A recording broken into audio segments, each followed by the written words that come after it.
A decorated pilot vanishes mid-flight. No wreckage, no body, just a watch fused inside a living tree. Someone or something had trapped him in a forest that bends time and twisted lost souls into hollow watchers. But his niece refused to let the timeline win, stepping into the loop to face the truth he'd hidden. And just wait until you see the sacrifice that shattered the cycle and why justice finally broke through. Richard Fenton checked the fuel one last time. The sun was high, the sky glassy blue, and his hands, though 63 years old, moved like they were still 25. He ran fingers along the wing struts, tapped the compass, adjusted the flaps. Everything felt good. Too good. "Back by sundown, save me a beer," he told his wife. "Be careful," she smiled, brushing a gray hair from his brow. He gave her a mock salute and climbed into the cockpit of the red biplane, the same one he'd restored piece by piece in their garage over the last 6 years. The engine roared, the plane surged forward, wheels lifted, the ground fell away like memory. He radioed tower. "Routine flight, weather's clear, just heading out over the ridge for an hour." The air over Oregon's wilderness was smooth at first. No turbulence, just the soft whir of wind past canvas wings. Richard adjusted altitude, banked right toward the tree line. But as he crossed the first ridge, a shift occurred. He blinked. Fog. Not mist, not clouds. Fog. Thick, churning, unnatural. It didn't roll in. It appeared. 1 second the world was clear, the next swallowed. He flipped on his exterior lights. Visibility dropped to 20 feet. His hands moved fast, control steady, breath shallow. "Tower, this is Fenton. Visibility's dropped fast, requesting—" Static. No reply. His compass spun, full 360, ticking wildly. He tapped it, tapped again. Nothing. Altimeter frozen. Artificial horizon blank. He checked his watch. 2:37 p.m. Then the light dimmed, unnaturally fast. It felt like dusk, then night, then something darker. He felt pressure, like gravity bending inward. He wasn't falling, but the plane felt heavier. The fog pulsed, a vibration passed through the hull. "Mayday," he said, voice tight. "There's a fog, too thick. My compass is spinning wildly." The radio hissed once. Then silence. His skin went cold. The engine sputtered, caught, sputtered again. Through the fog, just for a second, he saw something. Not terrain, not trees. A shape. Metallic, curved, towering. Then gone. The propeller stalled. His seat jerked forward. He grabbed the yoke, pulled. But gravity didn't care. It tilted the plane like a toy. And then, nothing. Not a crash, not a jolt. Just absence. 7 years later, 2 loggers were clearing a section of rogue Douglas firs in Oregon's backcountry. Jake and Curtis, mid-morning shift, chainsaws humming. Jake's saw bit into a massive old tree. Crack. Sap bled down the trunk like veins opening. Then Curtis yelled, "Stop! Dude, look!" Inside the fresh cut, metal. Not nails, not pipe. A watch. Fused into the rings, deep, impossibly deep. Curtis reached in, gloves slick with resin, pulled it out.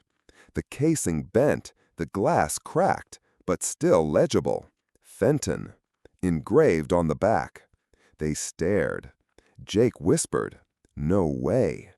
Curtis flipped the watch. The hands. 2:37. Frozen. News hit local dispatch. Within hours, a Homeland Security team arrived by helicopter. Suits, masks, 0 smiles. They sealed the area, took the tree, the watch, photos, soil samples, bark. Their report? Implanted post-mortem. Growth rings inconsistent with entry timeline.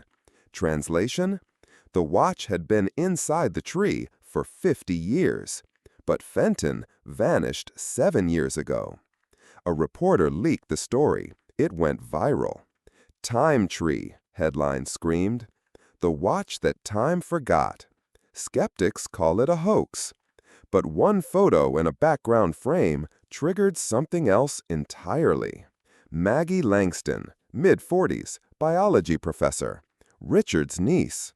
She stared at the scarred bark, the blackened seam. She'd seen that tree once, decades ago, with her uncle. He had dragged her past it, trembling. "Don't touch it," he'd warned. "Don't talk about it." She was 9. Now, watching the tree fall on national news, she whispered, "Oh my God," because the last time she saw that tree was in 1984, and Richard had been afraid of it then, before he ever disappeared, before time itself folded inward, before the forest remembered. The real question wasn't where he vanished. It was, what the hell was waiting inside that fog? Maggie stared at the screen, her coffee going cold. The photo was grainy, overexposed, but she knew that tree. The shape of the trunk, the unnatural scar, like a vertical burn sealed shut by time. She remembered touching it once. Her fingers had tingled for hours. That was no ordinary bark. She stood, nearly knocking over the mug. "Where did you say this was taken?" she messaged the logger who posted it. The reply came seconds later. 5 miles past Dead Horse Bend. Private zone now, but that's where we found the watch. Her pulse slowed, then roared back to life. That was the trail from 1984. Richard had dragged her down it when she was 9. He never said why. He just kept whispering, "Don't touch anything, don't speak." She opened the storage closet, yanked out her old backpack, tossed in a flashlight, gloves, compass, reached for her grandfather's hunting knife, hesitated, took it anyway. The roads out of Portland were empty past midnight. Trees blurred past her windows like memory. She didn't blast music, just silence.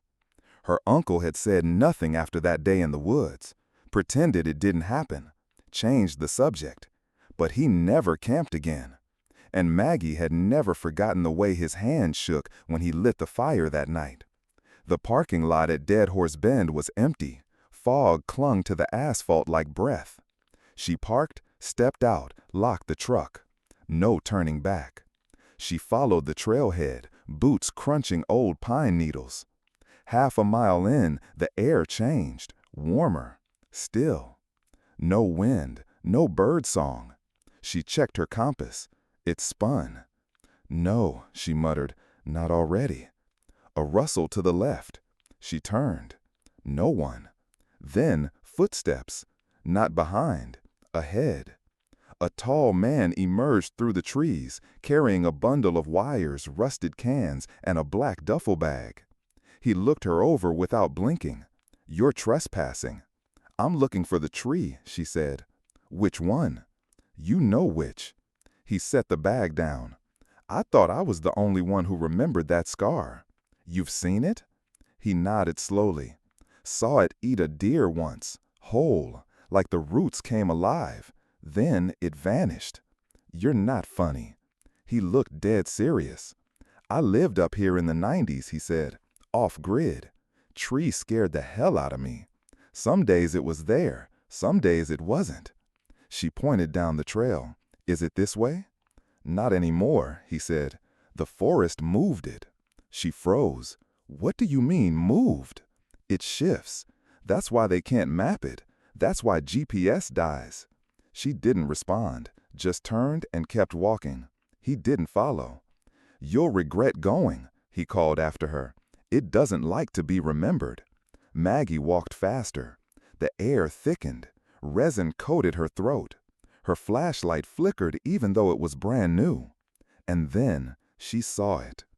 The clearing opened like a wound. The stump of the Douglas fir stood in the center, cut clean, surrounded by sawdust now soaked with sap. The ground around it looked scorched. She approached slowly, her boots sinking slightly into the mulch. Then she saw the scar. Not on the stump, on the piece of trunk lying beside it. The same black seam, unnatural, still moist.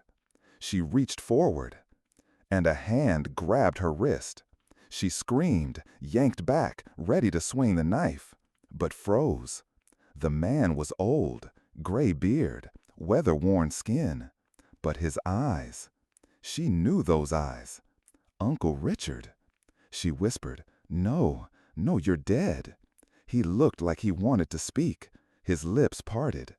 Then a sound echoed from the woods.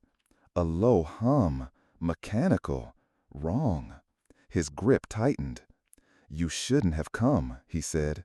"They follow the curious." Maggie's heart pounded. "Are you real?" she asked. He looked past her, into the dark. "They're almost here," he said. "We need to move." "What's coming?" He stepped back into the trees. "They think you're me. They'll want to finish the loop." And just like that, he vanished. Leaves shifted, light bent strangely. Maggie looked at the scar again. It pulsed. And for the first time in her life, she understood fear that had no name. The moss clung to Maggie's boots like wet fabric. Her breath quickened. The clearing opened with unnatural sharpness, as if carved by something that hated symmetry. The stump bled thick amber resin, and when she touched it, her fingers burned. Not heat, not cold, just wrong. "You shouldn't be here." The voice landed like a blade. She turned fast, flashlight raised. A man stepped from the shadows. 60s, tall, flannel shirt, thick white beard. But his posture wasn't old, it was military. She narrowed her eyes. "You knew Richard?" The man didn't blink. "I was Richard." Her breath hitched. Then she snorted. "Okay, sure, and I'm Amelia Earhart." He didn't laugh. His hand lifted slowly. A faded scar sliced across the top, left hand, thumb joint. Same spot Richard cut in '93 fixing her busted 10-speed. Her mouth dried. "Prove it." He nodded once, pulled his shirt over his head. Faded tattoo, Air Force, same unit as Richard. Exact placement. She whispered, "How?" He stared at the stump. "You need to run." She stepped forward. "Not until you explain. Where have you been?" Richard flinched. "I didn't land in 2016. I landed in 1956. She blinked. "What the hell are you talking about? Time doesn't flow here. It folds. That's insane." "Not insane, just disobedient. The forest is a wound. Something tore through it long ago. It bleeds hours. Then why are you still here?" He looked at her sharply. "Because I didn't run fast enough." A sound echoed, low, metallic, not human. He grabbed her wrist. "They're coming." "Who?" "They think you're me, and they hate unfinished business." She yanked away. "I don't care about riddles. I want answers." "You're standing on the trigger. That tree was the first rupture. When they cut it, it screamed. Now they're awake." Maggie backed up. "You're talking like a lunatic." "Do I look crazy?" She hesitated. "You look wrong." "I am wrong." Another sound cracked through the trees, like wet bones snapping. Richard spun. "We have 60 seconds." Maggie pointed her flashlight into the forest. Nothing. Then movement, quick, disjointed. She turned back. "What are they?" "Echoes, reflections, whatever stepped through with me, didn't leave." He tossed her a metal box. "Open that when they surround you. It buys 10 seconds, no more." "What's in it?" "Memory." A light flared between the trees. Not fire, not tech, something in between. She held the box tight. "You said I had to run." He nodded. "Unless you want to meet yourself, the version that stayed." Maggie bolted. Branches whipped her face, roots grabbed her ankles. The forest pulsed behind her like a migraine. "East," he yelled, "stay east." She didn't know which way was east. Her compass was still spinning. Another sound. Footsteps, like dozens overlapping, all hers. She turned, breath ragged. And for one flash of light, she saw her own face staring back. Paler, hollow-eyed, mouth open, no voice, just hunger. She screamed, then ran harder. Behind her, the voice echoed again, her own voice. "Why did you leave me here?" The forest closed in. The trees bent inward like teeth. She clutched the metal box. 10 seconds, please be enough. Then everything stopped. Silence. No wind, no breath, no pain.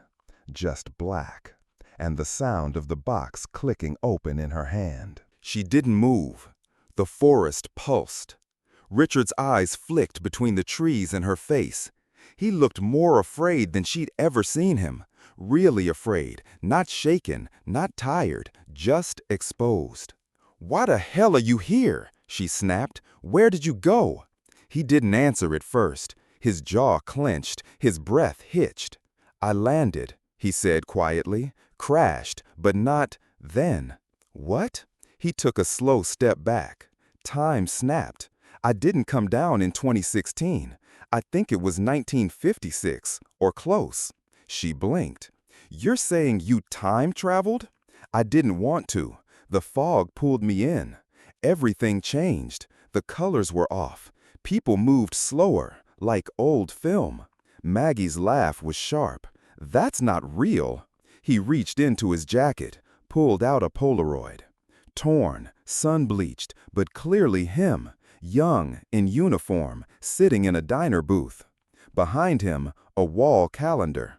July 1956. Maggie grabbed it, turned it over. Nothing written, no note, just a picture that shouldn't exist. "You forged this.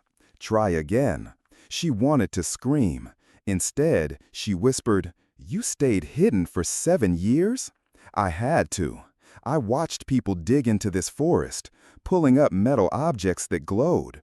They weren't surprised. They expected them. Machines." He nodded. "Like what?" Richard's voice dropped. "Like that watch, but older, corroded, alien." "Alien?" she repeated, skeptical. "I don't mean Martians," he said. "I mean not from here, not built by anything we know." The forest snapped behind them. A sharp crack. Richard flinched, his voice dropped to a whisper. "They know you're here." "Who?" He stared into the trees. "You brought them." "That's insane. I came alone." "You didn't come quietly." She turned slowly. Movement, flickering between trees. Flashlights. But wrong. The light didn't cast beams. It shimmered, diffused like underwater halos. Richard grabbed her arm. "We have to go, now." "I'm not leaving without answers." "They don't want answers." The light drifted closer. Not stepping, gliding. Figures took shape. Pale, too tall, arms wrong, faces covered by masks that looked painted on. "You pulled her. This is a cleanup squad. They don't speak, they erase." "I don't understand." "You're not supposed to." A low hum grew in the air. It buzzed beneath their skin. Richard reached into his coat, pulled out a small device. Looked like a compass, but with 6 needles. He turned it. The forest shimmered. A ripple, like heat distortion. "Through there," he whispered. Maggie hesitated. Behind them, the pale figures raised their arms in sync. "You have 5 seconds." Maggie ran. The ripple parted. She stepped through. The air snapped behind her like a whip. Suddenly, silence. The trees around her were taller, thicker. The sky a different color. Richard stumbled through after her, breath ragged. "Where are we?" He looked around. His voice dropped. Not when, where. The clearing behind them was gone. The forest stretched endlessly. And high in the sky, something shimmered. A floating shape, metallic, silent. Maggie's hands trembled. "What the hell is that?" Richard didn't answer, because he already knew. And whatever it was watching them. They ran without direction. The forest moved around them, trees bending, light folding, trails disappearing underfoot. Maggie's lungs burned. Richard didn't slow. Branches tore skin from their arms like claws. Still no footsteps behind, no breathing, no voices, just the constant, shifting hum of light chasing them. Richard pointed. There! A collapsed ranger shack, half swallowed by vines and decay, emerged from the woods like a ruin. They dove inside. The door barely closed before the tremor started. Not an earthquake, not wind. It was like the air shivered. Maggie crouched in the corner, gasping. What the hell is that? Richard moved fast. He cleared a table, revealing stacks of paper. Not notebooks, manuals, diagrams, hand-drawn maps. She stared. What is this place? My last 7 years. She flipped pages. Not terrain lines, not trails. Dates, coordinates, events. Some marked in red, others crossed out entirely. What is this? Time fractures, he said. Windows. Each one opens for minutes, sometimes hours. Never in the same place twice. You mapped this? I survived it. She lifted one drawing, an old calendar with 3 days circled. All in July. Different years, same location. Maggie's fingers trembled. What do these symbols mean? Failure, collapse, loops that broke reality. People vanished. You said this wasn't the government? It's not. Then what is it? He looked at her like she wasn't ready. I think the forest is alive. She scoffed. I'm serious, he said. It doesn't breathe or move, but it remembers, and it doesn't forget trespassers. A metallic screech sliced through the air. The shack shook. Glass cracked in the only surviving window. Maggie grabbed his arm. That was close. He pressed a finger to his lips. Outside, a beam of light passed the window. Not a flashlight. It flickered in and out of existence. Then something spoke. But the sound came through the wood, not behind it. It didn't form words, just syllables, pulsing, like language broken apart and glued back wrong. Maggie whispered, "What are they?" Richard didn't answer. She turned. "You know, tell me." "They were like us," he said. His voice cracked. "They came to find someone, or something, maybe fix it. But time kept folding, and they kept changing. They stopped being. Are they stuck? Worse, they became part of the loop. The forest copied them." Another pulse. A shape passed the window. Too tall, wrong shoulders, no neck. Just a faint humming. Maggie backed into the corner. "We need to leave." "We can't." "Why not?" He opened a drawer. Inside, dozens of broken watches, all stopped at 2:37. They don't want us to. That's why they let us find the tree. Why they left the watch. That was bait. She stared. "Why?" "Because you're me." "No, I'm not." "Yes, you came to find answers. Same route, same time of year, same blood." She shook her head. "You activated the same breach. That makes you the replacement. I don't accept that. You won't have a choice." The light behind the shack grew brighter. The planks began to glow. Then, silence. Total. Maggie looked to Richard. "Are they gone?" He didn't answer, because he wasn't looking at her. He was looking at her shadow. It had stopped moving, even though she still breathed. He whispered, "Don't move." But Maggie was already turning, and her shadow didn't follow. It stood still, facing them, watching. And then it smiled. The hatch creaked shut above them, total black. Then a flare of light, Richard's lantern. The air was wet, metallic. Pipes lined the walls like veins. Maggie crouched low, her knees scraping stone. "What is this place?" "Old Ranger tunnels," Richard said, "pre-WW2. They used to run communications through here." She breathed hard. "Why underground?" "Because it's the only place the forest doesn't reach." "That makes no sense." "It doesn't need to. It works." He turned sharply. She followed. The tunnel narrowed. Cracks along the wall pulsed faintly, like distant lightning behind skin.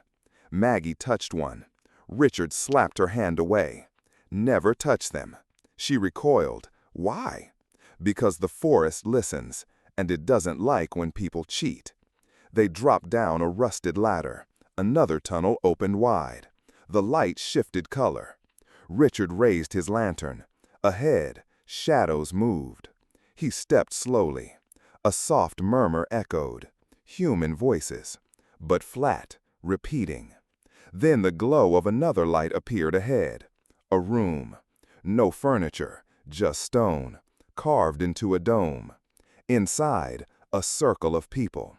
Some wore scout uniforms, others tattered raincoats, military jackets, hiking gear. Their faces were smooth, expressionless, eyes pale like boiled glass. They stood still, except for one. She stepped forward, barefoot, white hair, a gray parka half-zipped. Maggie gasped. "Aunt Marie?" The woman tilted her head. Richard spoke low. "She's one of them now." "No, that's not possible. She vanished before I was born."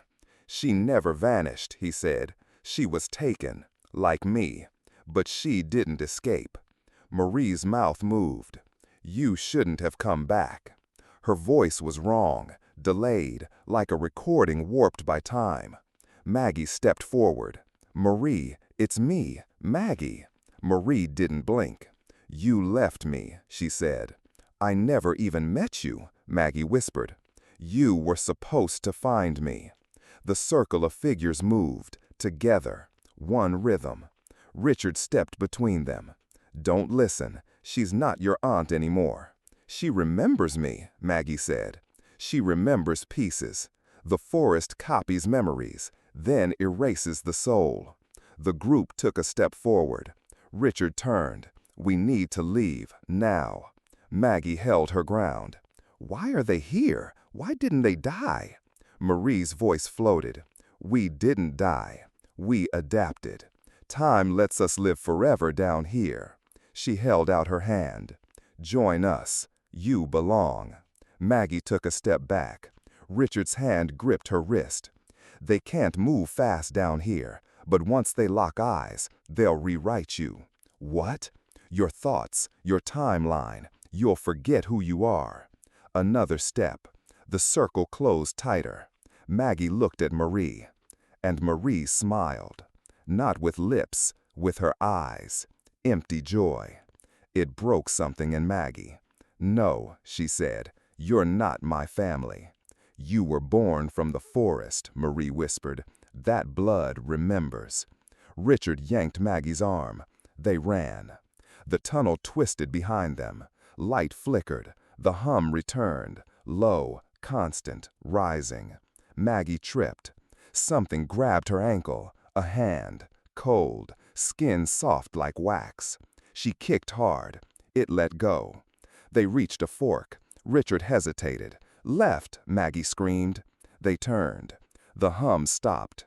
Just silence. And then the voice again. "We'll find you again. You always come back." They didn't look back. They didn't stop until the tunnel opened into blinding white, and the forest swallowed the sound behind them. The circle closed in. Maggie's scream echoed off stone. Shadows moved with terrifying calm, like a ritual rehearsed 1,000 times. But Richard didn't flinch. He stepped forward, arms raised, body shaking. "She's blood," he said. "Let her go." Marie's pale eyes didn't blink. "You taught us how to survive, Richard. Why betray us now?" His voice cracked. "I was trying to protect you." "You kept the watch." His hand shot to his chest. The watch. The original. Still ticking. Maggie's face twisted. "You said it was fused in the tree." He didn't respond. "You said they found it, that it was impossible." He looked away. Her voice rose. "You planted it. You staged the whole thing." "To bring you here," he whispered. "You needed to see." Her stomach turned. "You lured me into this hell?" Richard's jaw clenched. "I didn't know how else to reach you. You never would have believed the truth. You lied to everyone." Marie stepped forward. Her voice sounded metallic, warped by years underground. "Then she stays." "No," Richard growled. "She's ready. She remembers the scar. She came on the right day. She's not like you." Marie's voice dropped to a hiss. "Neither were we, until the forest chose us." The circle moved in tighter. The stone beneath them began to pulse. Maggie backed away. "I'm not part of this."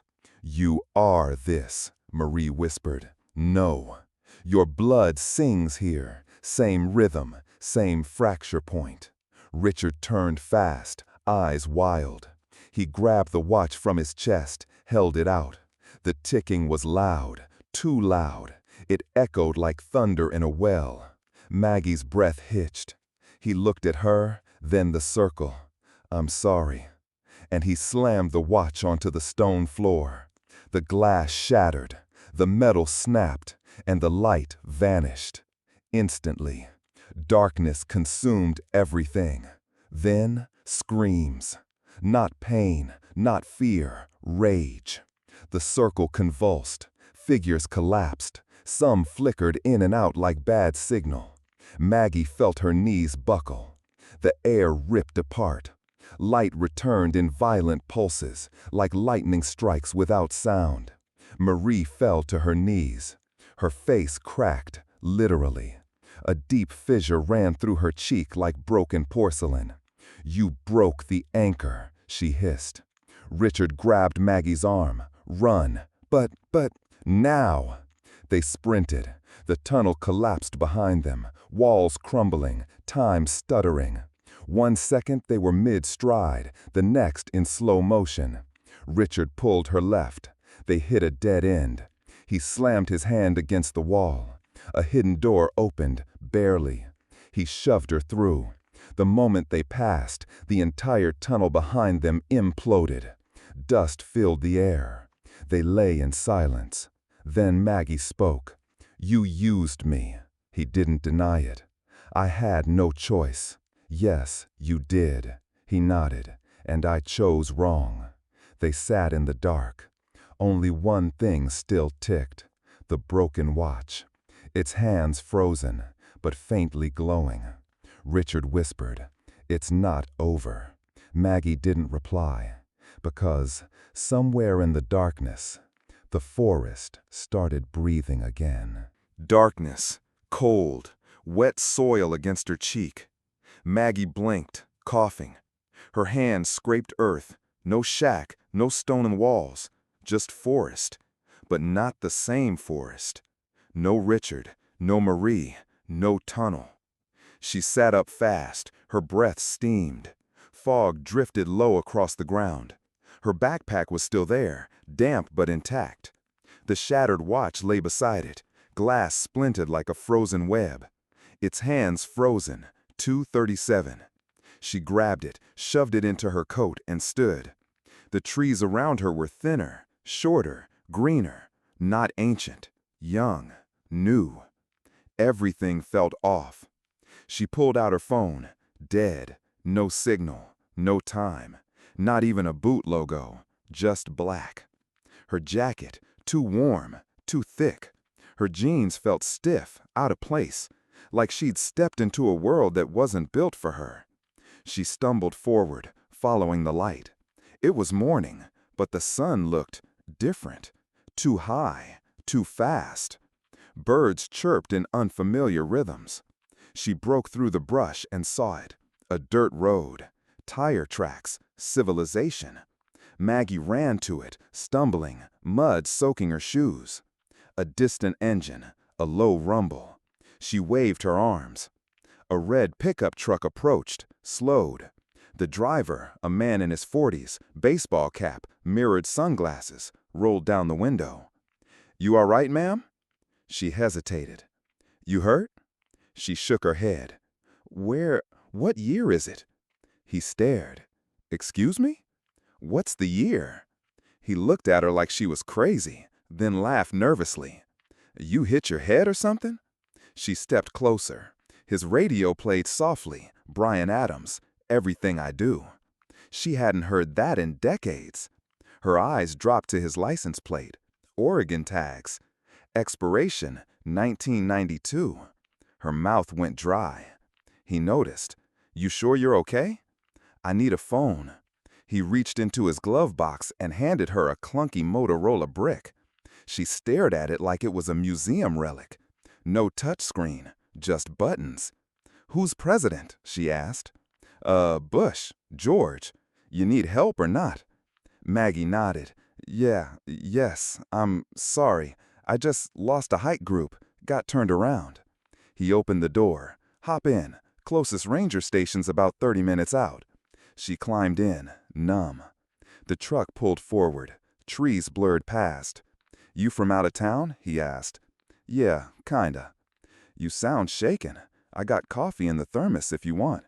She nodded, sipping the bitter liquid. It grounded her for 1 second, but then the fear returned. She was in 1992. How? Why? She looked at her reflection in the side mirror. Same face, same age. Not younger, not older. This wasn't a memory. This was real. She turned to the man. "If someone told you they came from the future, what would you say?" He grinned. "I'd say they watched too much Back to the Future." She didn't laugh. He glanced sideways. "You in trouble?" Maggie whispered, "Maybe." They drove in silence, but her brain raced. Richard said the forest opened windows, fractures. Some led backward, some forward. But it always wanted something in return. What did it want from her? She pulled the watch from her pocket, still broken, but glowing faintly. She covered it quickly. The truck hit a bump. Something rattled beneath the seat. "You know anyone at the station?" he asked. "No." "Well, they'll get you sorted." She stared out the window. "Is there a town nearby called Everett Ridge?" "Sure, about 10 miles up." She flinched. That was the town where she first met Richard, before he vanished. That was the town her Aunt Marie disappeared from. That was the town her mother warned her never to visit again. Maggie turned. "Can you drop me there instead?" He raised a brow. "That place? Pretty dead." "I don't mind." He nodded. "Your call." As they neared the turnoff, Maggie saw something that made her blood freeze. A sign, freshly printed. "Vote Marie Langston for county council." She leaned closer.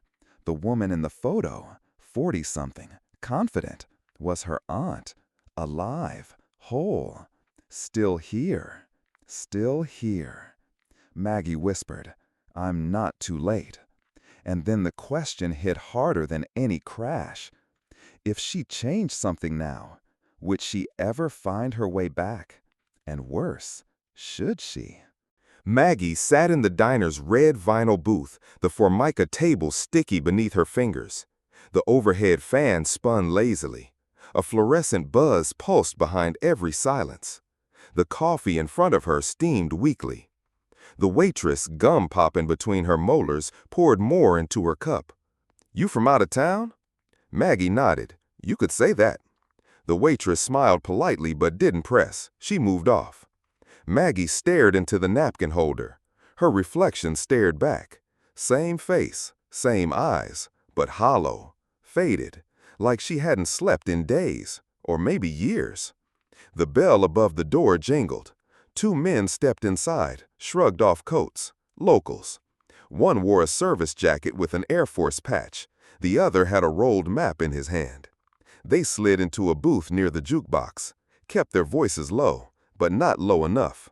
She said he crashed near Dead Horse Bend. one whispered. Maggie blinked. Her pulse doubled.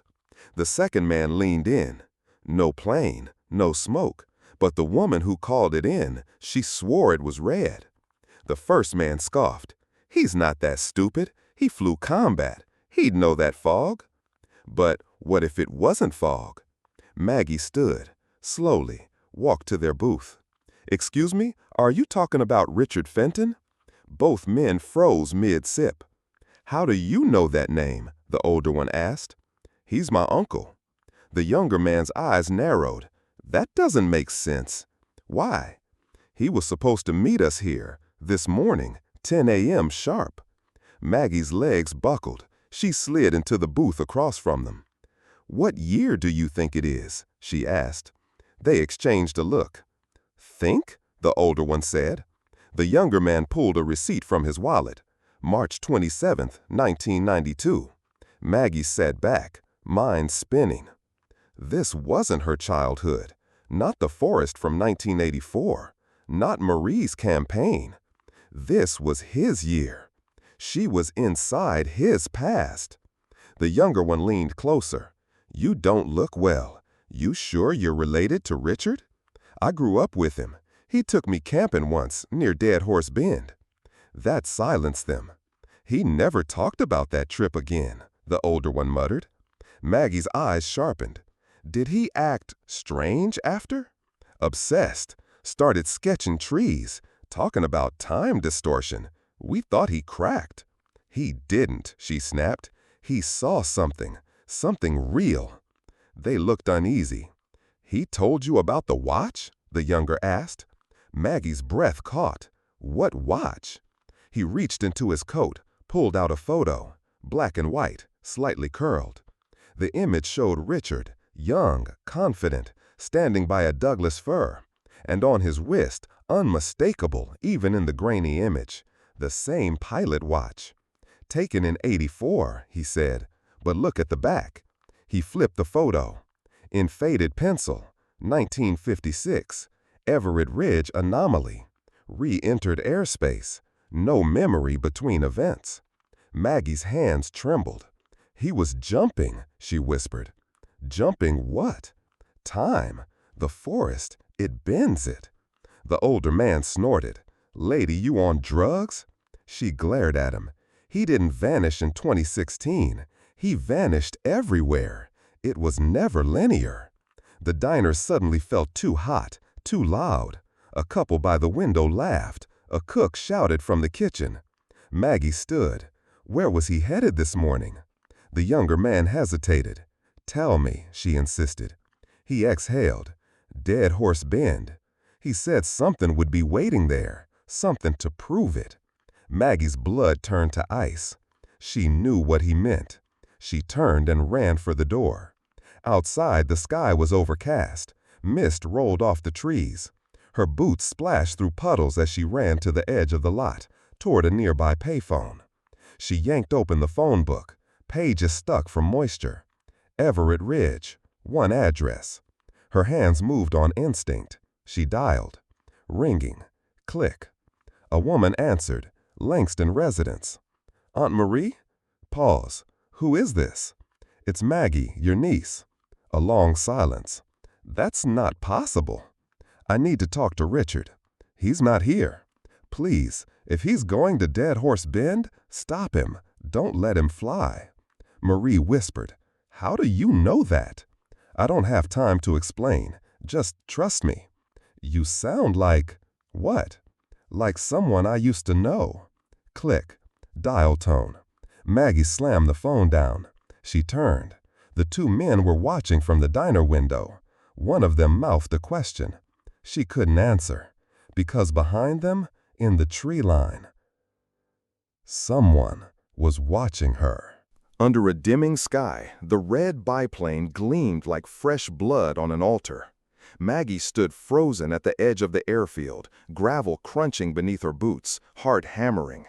The men, John and the younger one, Dennis, moved around the plane with methodical calm, loading gear into the cockpit, checking wires. They looked like men prepping for a picnic, not a flight into a rift in time. This doesn't make sense, Maggie whispered. John turned. His face was stone. What doesn't? He vanished in 2016. That plane, that exact one, it's the one that disappears. How the hell is it here now? John's eyes narrowed. You really from the future? She didn't blink. I've seen things you wouldn't believe. He studied her for a moment longer, then said, Then you better come with me. She followed him across the tarmac to a rusting hangar. The wind howled harder now, carrying with it the scent of pine and something rotten. Inside, the shadows felt heavy, almost alive. John flipped a switch. A row of flickering yellow bulbs stuttered to life, revealing chaos. Wreckage. But not just any wreckage. Watches, radios, oxygen masks, bits of wing and cockpit glass, all twisted, warped, and half consumed by nature. Fused with bark, draped in moss, dripping resin. This isn't storage, Maggie breathed. No, John said. This is fallout. The forest keeps spitting these back. She stepped closer, fingertips brazing a flight helmet encased in pine needles. Why here? He pointed to the dirt floor. This land used to be part of the tree line, before the airstrip was carved in. Something's rooted underneath. Maggie's eyes landed on a Polaroid, half buried in sawdust. She bent, brushed it off. It was her. Standing beside Richard, smiling, her hand on his shoulder. Same clothes she was wearing now. She staggered back. I didn't. John watched her face pale. You already came back once, he said. She looked at him. Then where's the me in this photo? Before he could answer, the air shifted. A cold gust slammed the hangar door. Metal screamed. The lights flickered. And outside, the screaming began. Not one voice, dozens, hundreds. Agonized, frantic. Dennis burst in, face white. They're here.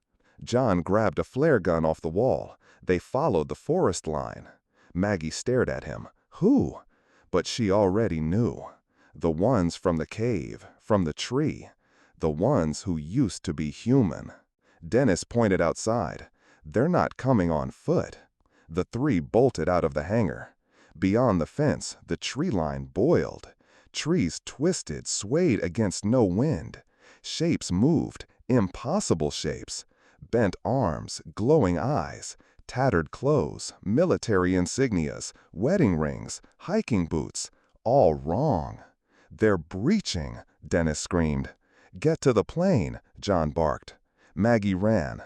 At the cockpit, Richard's watch sat on the seat, intact, still ticking. Wait, she yelled. Where's Richard? The men froze. You said he was meeting you, she cried. John shook his head. He never made it, just the watch. The ground trembled. From the forest, a beam of light shot skyward, thin, blue, then widening, pulsing. Maggie grabbed the watch.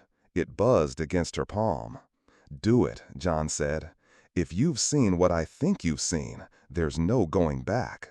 She climbed into the passenger seat, buckled in. The trees screamed behind them. Dennis spun the prop. John jumped in beside her. Where are we flying? She shouted. John looked at her. Not where, when. The engine roared. They lifted off as the forest convulsed. Below, the shapes swarmed into the open, shrieking, flailing, reaching. Maggie looked down and saw a woman standing alone at the edge of the trees. Marie. But not as she remembered. Younger, whole, smiling. The flare in her gut told her this was still far from over, because the past wasn't finished with her yet. The forest screamed in all directions. Branches twisted, splintered, then froze mid-air as if time hiccuped. The air roared like a jet engine underwater. Maggie clawed forward, her boots sliding across slick earth. Her ears rang, her eyes watered. The wind wasn't just air, it was memory. Sound, static, radio bursts, whispers and overlapping time signatures. And in the center of it all, Richard stood. Or rather, a version of him, young, bloodied, flight suit half charred, a compass dangling from his neck like a broken pendulum. His eyes flicked toward her, unfocused, blinking as though her face flickered in and out of his reality. "You don't belong here," he said, voice cracking, lost between decades. "Neither do you," she shouted over the chaos. His knees buckled. She reached him just in time, gripping his arm. The skin felt cold, drained. "I thought I could stop it," he said, "break the loop." "We didn't," her voice trembled. "We're still in it." The world around them pulsed. Time bent inward like a collapsing lung. Out of the fractured horizon, pale figures emerged, staggering, moaning, their faces familiar, too familiar. Marie stepped first, but not the stoic ghost from the cave. This Marie flickered between forms, old, young, skeletal, whole. Her mouth opened, and the sound that came out wasn't speech, it was memory. Maggie heard her own voice echoing, Richard's flight transmission, the Polaroid, the tree cracking. She clutched her head. "They're collapsing," Richard murmured, unstuck from time. Their skin peeled in ribbons of ash. Pieces of clothes shimmered, flashing between eras. Flannel shirts to military coats to orange rescue vests. The tree was the anchor, Maggie realized. You destroyed the watch, but not the root. The storm answered her. The forest bent backward. A huge crack split the sky like torn paper. Beyond it, nothing. Blank white. The edge of time itself. Marie raised a trembling hand. "You must choose," she said. "One of you stays." "What?" Maggie gasped. "One soul must stay buried," Marie whispered, voice suddenly soft, childlike. "One to hold the loop, one to keep the tree alive." Richard stepped forward. "It's me. It's always been me." "No," Maggie said. "No, no, we find another way." "There is no other way." His voice broke. "I started this, my flight, my fear. I didn't crash in 2016, Maggie. I never left. I've been caught between the seconds ever since." She grabbed his jacket. "We go together. If we do, it resets." He touched her face. "You know it. That's why the Polaroid existed before you lived it." Behind them, the forest hissed. The figures fell to their knees. Their bodies cracked like pottery left in fire. Marie whispered again, "One soul, one root." Richard pulled away. "No!" Maggie screamed. He turned, took one step into the white. The light swallowed him. And the forest fell silent. The storm collapsed in a thunderous breath. Every tree returned upright, every branch unbent. The air thinned. Stillness descended like a fog lifted. Silence, raw, untouched, pressed against Maggie's skin. She fell to her knees. The earth beneath her glowed. Where Richard vanished, a ring of scorched moss circled a single seedling, a new sapling, a Douglas fir, no taller than her shin, unburned, untouched, innocent. Her fingers brushed the soil. It was warm, alive. Around her, the sky shifted. The sun brightened. Birds returned. She stood slowly, heart splintered, vision blurred. The loop hadn't ended, but it had reset. And now, she was the only one who remembered. She woke to fluorescent light, too bright and clinical. The walls hummed with that familiar hospital silence, machines beeping in rhythm, the soft shuffle of shoes on linoleum. Her lips were dry, her tongue thick, her throat raw. "Water," Maggie rasped. A nurse appeared like a ghost. "You're awake," She smiled gently, pressing a button. You're lucky. Found you near Dead Horse Bend. Collapsed. No ID. Just this. She held up a watch, shattered but still ticking. Maggie stared. Her voice broke. What year is it? The nurse paused. 2023. Maggie exhaled like it was her first breath. The nurse left. Maggie turned her face toward the window. Pines swayed beyond the glass. Blue sky. No rips. No screams. No white void. Later she was discharged. No broken bones, no concussion, just fatigue. No one believed her timeline. Why would they? She dressed in donated clothes and hitched a ride back to the forest. Dead Horse Bend looked the same, but the trees didn't hum anymore. No static in the air, no flickering light, just the sound of wind and distant bird song. She found the tree stump, raw, clean, surrounded by a wire fence and a sign. Federal site, no entry. Tourists took selfies. Most ignored the base of the stump. Maggie didn't. There, tucked beneath a small stone, was a Polaroid, sun-bleached, slightly curled. She picked it up, hands trembling. It was them. Richard and Maggie, standing side by side, smiling, in front of the stump, before it was cut. His arm draped over her shoulder, her eyes younger, hopeful, a moment that never happened, or hadn't happened yet. The back read in Richard's sharp cursive, "We survived the storm." Maggie sank to the ground, photo clutched in both hands. Only one of them had come back. She whispered, "You kept your promise." The wind picked up, just enough to rattle the trees, not enough to distort time.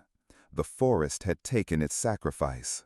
The loop had reset, but it hadn't broken.